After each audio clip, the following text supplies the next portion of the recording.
Hello friends, welcome to JNC. Friends, इस video में हमारे पास जो क्वेश्चन है उसमें हमें एक कॉन्केव मिरर दे रखा है जिसकी रेडियस ऑफ कर्वेचर 24 सेंटीमीटर है। और फ्रेंड्स, इस कॉन्केव मिरर से है ना किसी एक डिस्टेंस पर है ना एक ऑब्जेक्ट रखी है, जिसकी एक ऑब्जेक्ट रखी है जिसकी इमेज की इंफॉर्मेशन हमें दे रखी है। तो फ्रेंड्स, उस इंफॉर्मेशन के बेसिस पे है ना हमें लोकेशन ऑफ ऑब्जेक्ट बतानी है। तो फ्रेंड्स, फर्स्ट केस में हमें दे रखा है ना, फर्स्ट केस में हमें दे रखा है image is virtual and 3 times the size of object. Virtual है और ऑब्जेक्ट के साइज की 3 टाइम्स है। सेकेंड केस में बताना है कि इमेज जो है वो रियल है और 3 टाइम्स है size of object. Third case में है इमेज रियल है और 1/3 टाइम है साइज ऑफ ऑब्जेक्ट। तो इन तीनों ही केस में हमें यू की वैल्यू है ना, यू की वैल्यू बतानी है। तो फ्रेंड्स, पहले आप इस क्वेश्चन को अपने से ट्राई कर लो वीडियो पॉज करके, उसके बाद आ जाओ मेरे डिस्कशन में।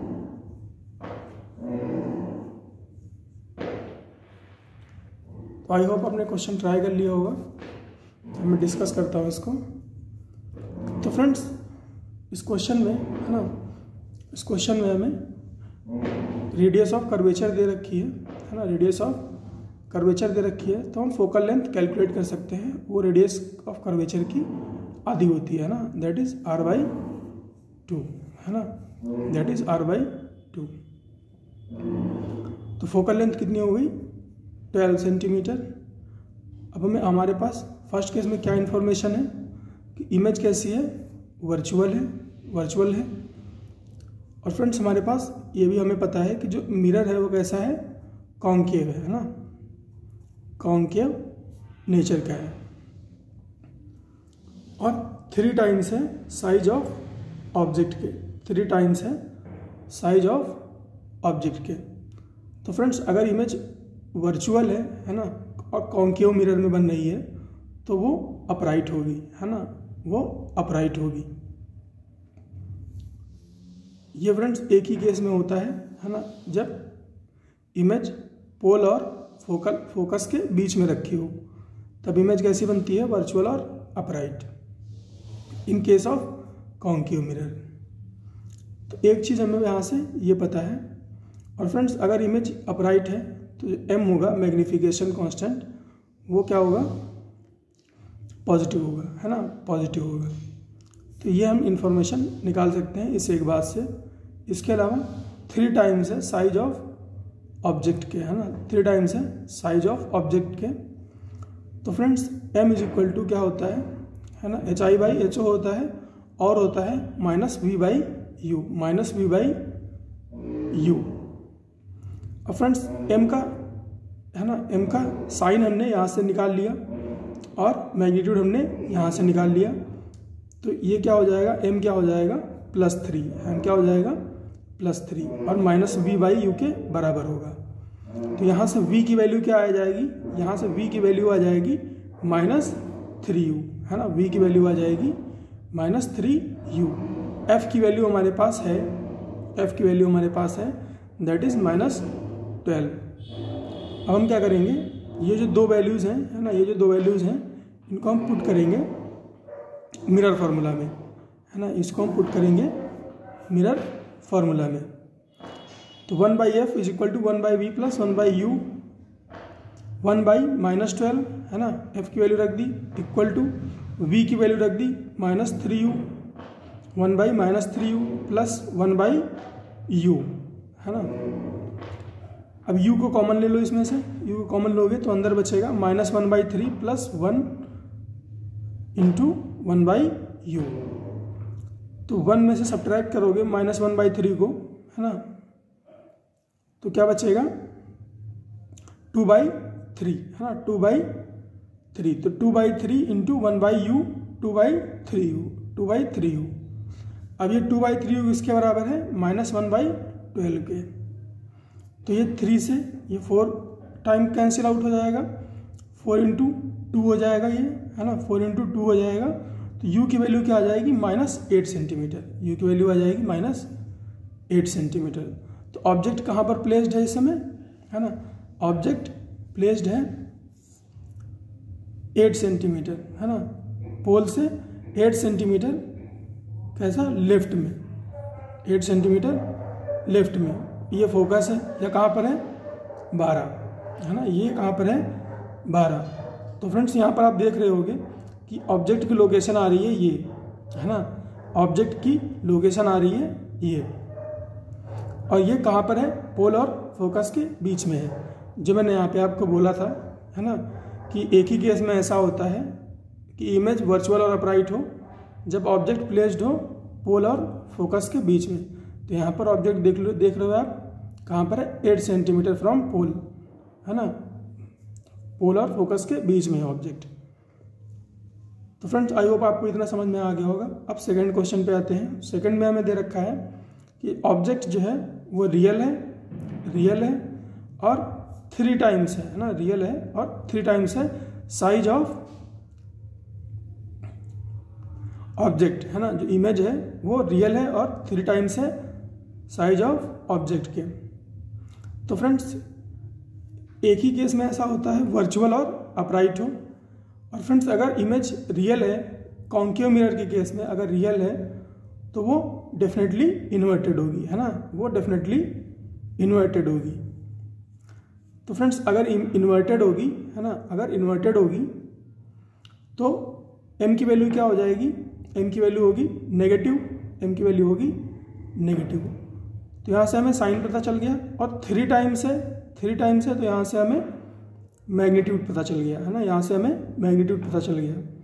तो m is equal to -v/u equal to क्या हो जाएगा, -3 हो जाएगा। माइनस क्यों आया है, क्योंकि इमेज इन्वर्टेड है और 3 टाइम्स है, इसलिए यहाँ पर 3, तो ये क्या हो गया, -3। तो -v/u की वैल्यू क्या हो गई, -3।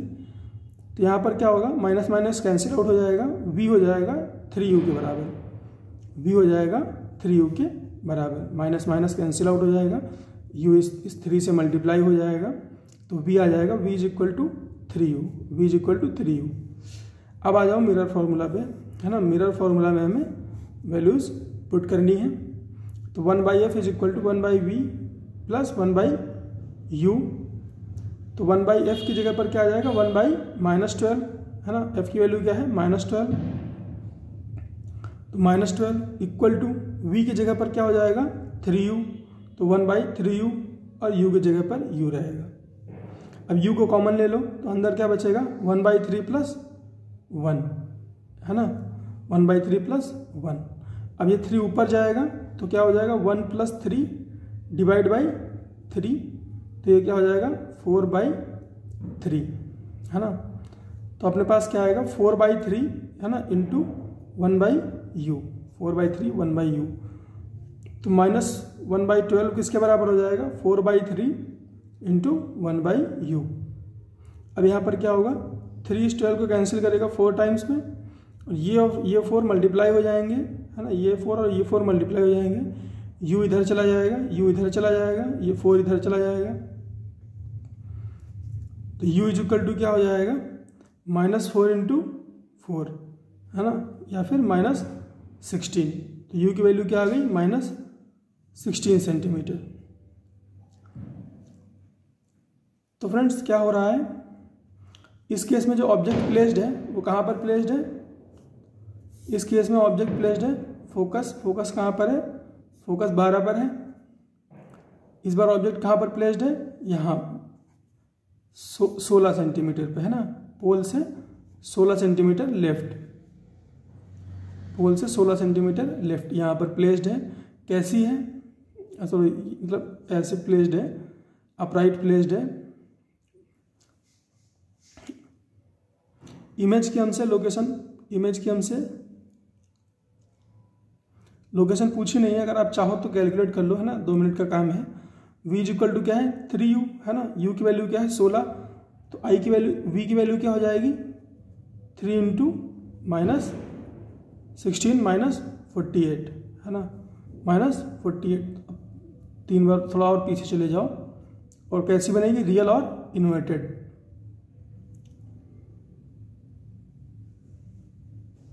रियल और इन्वर्टेड बनेगी, है ना, कुछ ऐसी। एनीवे उसकी यहाँ पे ज़रूरत नहीं है फ्रेंड्स, हमें केवल लोकेशन ऑफ ऑब्जेक्ट कैलकुलेट करनी थी। अब थर्ड पार्ट पे आ जाओ। हमसे क्या बोला है, इमेज कैसी है, रियल, है ना, और वन थर्ड है टाइम्स, 1/3 टाइम्स है ऑफ ऑब्जेक्ट, है ना, ऑब्जेक्ट साइज। तो फ्रेंड्स क्योंकि ये रियल है इसलिए ये इन्वर्टेड होगी, क्योंकि रियल है इसलिए इन्वर्टेड होगी। तो m की वैल्यू क्या हो जाएगी, माइनस में, m की वैल्यू माइनस होगी या नेगेटिव होगी। मैग्नीट्यूड क्या है, 1/3, साइन कैसा है, माइनस। तो m is equal to -1/3 equal to -v/u, है ना, -1/3 इक्वल टू -v/u। तो माइनस माइनस कैंसिल आउट हो जाएगा। v/u की वैल्यू क्या आ जाएगी, 1/3, तो v क्या आ जाएगा, u/3, v क्या आ जाएगा, u/3। अब मिरर फार्मूला में वैल्यूज पुट कर लो। तो 1/f की जगह पर हो जाएगा 1/-12 इक्वल टू v की वैल्यू u/3 रखोगे तो ये 3/u बन जाएगा, है ना, 3/u बन जाएगा प्लस 1/u। तो 3/u प्लस 1/u हो जाएगा 4/u, है ना, 4/u। अब -1/12 इक्वल टू 4/u, है ना। तो इसको क्रॉस मल्टीप्लिकेशन कर लो तो u क्या हो जाएगा, -48 सेंटीमीटर, u हो जाएगा -48 सेंटीमीटर। तो all 3 cases have been solved, है ना फ्रेंड्स। मिलते हैं फ्रेंड्स नेक्स्ट क्वेश्चन में।